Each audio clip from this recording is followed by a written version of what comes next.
be afraid. Be real fucking afraid. Sidebar. I no longer watch the news on TV. Fuck it. I'll watch BBC World News because they'll tell me something. They give you austere, adjective-free reportage. People are dead. Here's a shot. Yes, they're dead. Yes, they're still dead. In America, hey, what's going on in Iraq? Hey,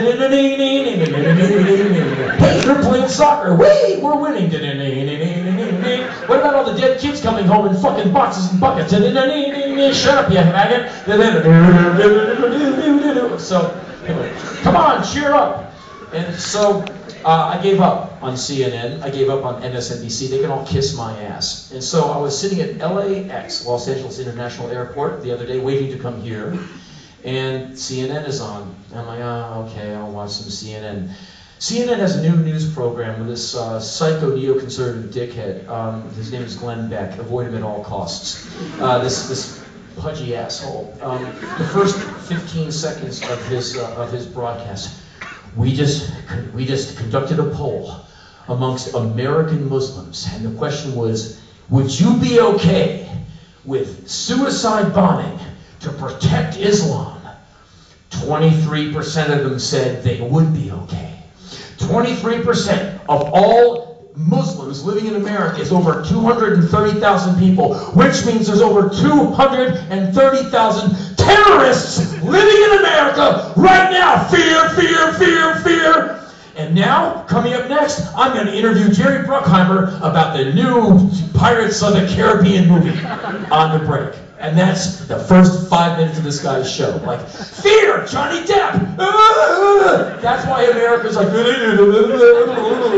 God made me. That's why we're driven nuts, man. So, anyway. And I don't believe in censorship. But man, this guy should shut up. Because he says this stuff to the wrong people. They're going to find us. Are you a Muslim? Yes. That'll teach you. You want to bomb me now? No, I was thinking about being a suicide bomber, but now that you hit me in the head, I like you now. It's like when you had your older brother. You still hate me? No! I've grown a huge affection for you now that you punched my lights out. In any case, sorry, back to this whole thing about the EFP. And so, every single day, Mahmoud Ahmadinejad, he's going to kill us all. We're going to have to turn Iran into a parking lot before it's too late.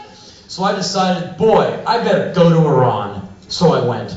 I tried for 3 weeks to get a visa in America, but I could not. They give you the runaround. They said, the only place you can get one is in Dubai, but you won't be going to Dubai, will you? I'm like, ha ha, yes I will. And so I went to Dubai via a few other countries. I did a little USO work, went to Djibouti, Africa, hung out with some soldiers on Christmas Day. It's very hot in there, it's right near Somalia. I went from there to Bahrain, and I went from Bahrain to Dubai. I went from the airport with this cool Iranian woman I know in Dubai, and we went right to the Iranian embassy. She kicked some Farsi, and I had a passport with an Iranian visa in it in an hour. And on New Year's Day this year, I flew to Teheran. And as an American, you need to have a babysitter. They call it a tour guide. It is, in fact, a government stooge who watches your every move.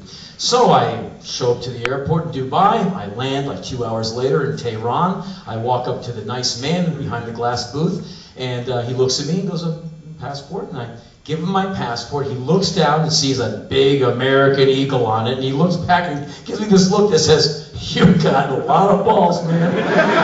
I'm like, oh no. And he like looks at the visa, I'm like, good luck. And I'm walking towards the baggage carousel, and a man comes over. "Excuse me, please sit down." He's very polite. "May I see your passport?" I'm like, oh, this is it. I crack open my journal. "Dear diary." The nice man just took my passport away. "I'm going to the clink. I'm going to be making Iranian license plates for the rest of my life. I have no idea what will happen." "Oh, thank you." "Yes, here's your passport. Have a nice day." "Oh, thanks. Dear diary, the nice man just came back and gave me my passport and told me to have a nice day, and he gave me a stick of gum." And so I went down and found my luggage on the carousel, and I see a man waving at me, and it's a man named Hamid, and Hamid got me my visa. He has a website, IranianVisa.com. And so he said, "Henry, I'm Hamid. I got your visa." I'm like, "Hey, Hamid, how you doing?" We got in the car. He said, "Okay, I'm not your tour guide. I'm your visa guy.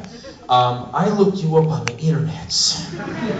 I know who you are. I said, okay. He goes, look, the tour guide cannot know that you have written books, have done films, get on stage and say whatever you want, and are basically a very loud-mouthed man with a very unrestrained point of view. I said, I can't do that. He goes, no. I go, whoa, what do I do? He goes, I don't know. I brought you in as a manager. I just put manager. I go, what do I manage? He goes, I don't know. Just make it up. Because he's going to ask you. Now, do you have friends you're going to visit? And actually, I had acquaintances I was going to meet. There's an amazing woman. She's one of my heroes. Her name is Shireen Neshat. S-H-I-R-I-N-N-E-S-H-A-T. She is an Iranian exile. She's a friend of mine. We met a couple of years ago in New York. She's about 5'5" of just pure dynamite. And she takes a lot of wonderful photos that probably many of you have seen of like veiled women. And she's now currently doing a movie in Morocco based on an Iranian novel, Women Without Men. And she's an amazing person because she stands for human rights and women's rights all over the world in the Middle East. And they basically kicked her out of Iran for, you know, being a woman with attitude. Oh, you gotta go. And so she lives in New York now, but she travels here and there. And I was talking to her one night. I said, I've always been curious about Iran because I went to school with Iranian students and I'd like to know more. She said, Henry, promise me you'll go to Iran one day. I said, okay, I promise I'll go to Iran.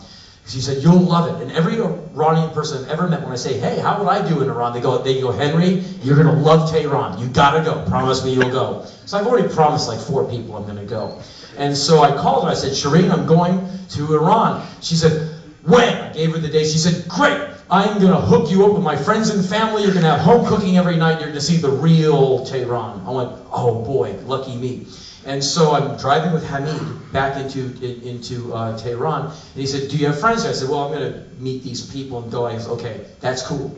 Do not tell the tour guide, because if you have friends here, he wants to look them up. He'll report their phone numbers, names, and addresses to his boss. They'll get investigated. I'll get investigated, and you'll just be sent home. So just lie a lot. I was like, cool. I'm 46. I need adventures like this. So I have to lie to the government man.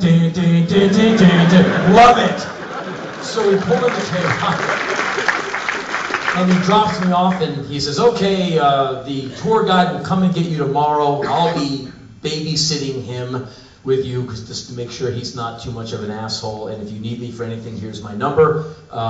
And give me a call. I said, okay, Hamid, thanks. And so I went to my little room, looked around. I said, okay, I want to get some action going. So I called one of Shireen's friends, this actress.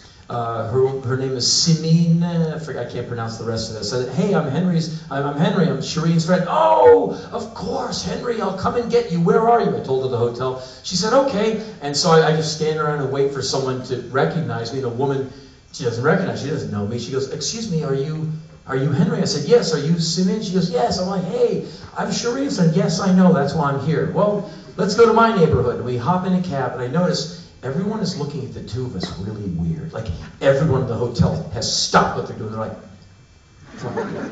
I guess I'm just cute. And so we get in a cab, we go to northern Tehran. It's really beautiful in the north part of the city. And we're walking all over the place, and people are bugging out when we're walking by. And it's not me. They're reacting to her. And I said, what do you do? And she's really humble. She said, well, I'm an actress. You know, I just try and act.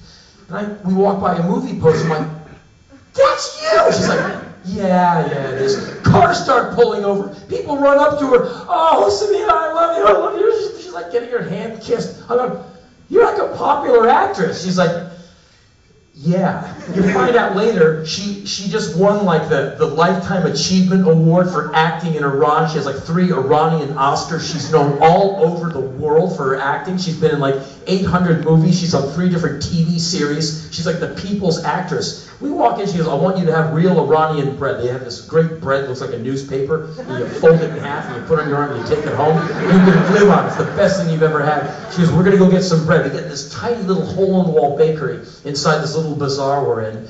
And she said, I've been coming here since I was a little girl. And we walk in, and everyone gets out of the way, and we were shoved to the front. And the baker comes out, and he starts talking, and he just shoves the bread at her. And she goes to her little purse, he's like, No, I can't take your money. I'm like, boy, you rock. I go, you're a fucking rock star. And just I said, fucking rock star. She's like, oh.